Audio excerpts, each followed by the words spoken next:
से कह तरीका का हो कि न खबर न कोनो समाचार घर आयल बा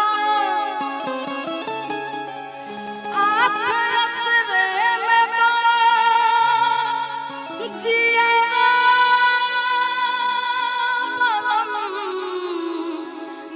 घबरायल बा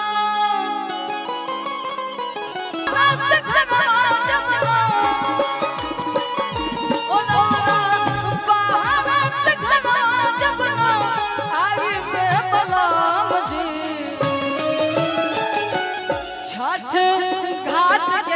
संगे जाएंगे बलराम जी छठ घाट के कर संगे जाएंगे बलराम जी।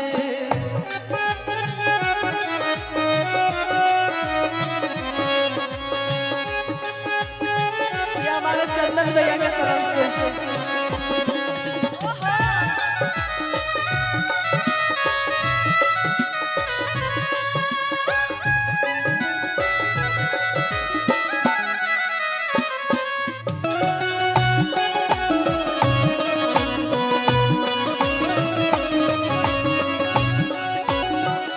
सुशील बाबू और सुशील भैया की तरफ से बहुत सारा प्यार आशीर्वाद पुरस्कार साउंड की तरफ से नहीं होता तो हम गा भी नहीं पाते। हाँ, और इनका साउंड का जितना बड़ाई करेंगे उतना ही कम है। बहुत सुंदर सुशील बाबू। बाकी औरत बड़ी सुंदर भाव में बताओ तरीका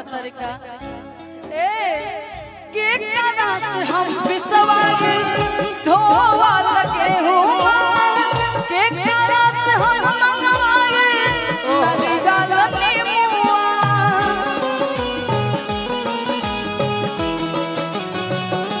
के गाना से हम विश्वास धोवा लगे हो के गाना से हम मंगवाए नदी डालने मुआ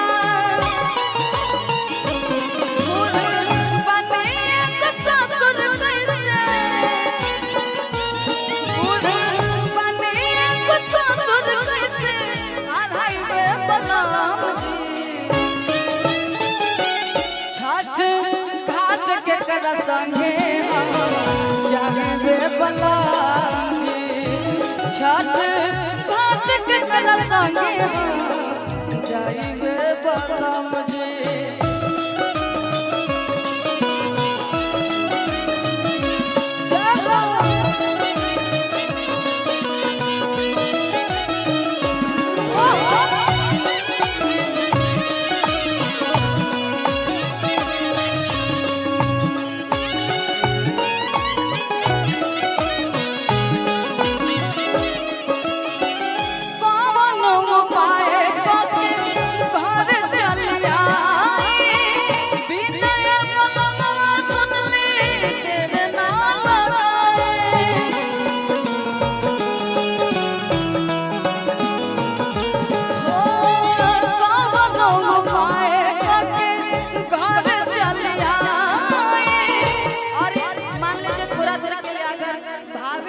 बोलेंगी तो कैसे बोलेंगी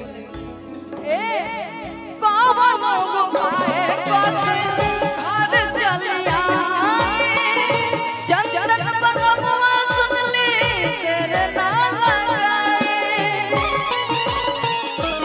कोसी भरे के मौका कैसे कोसी भरे के मौका कैसे कटवाई रे बलराम जी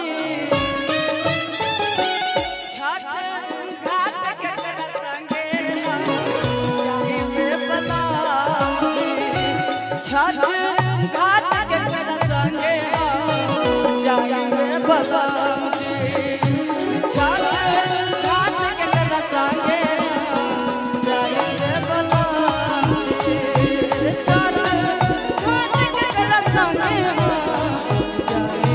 बलराम। माफ कर।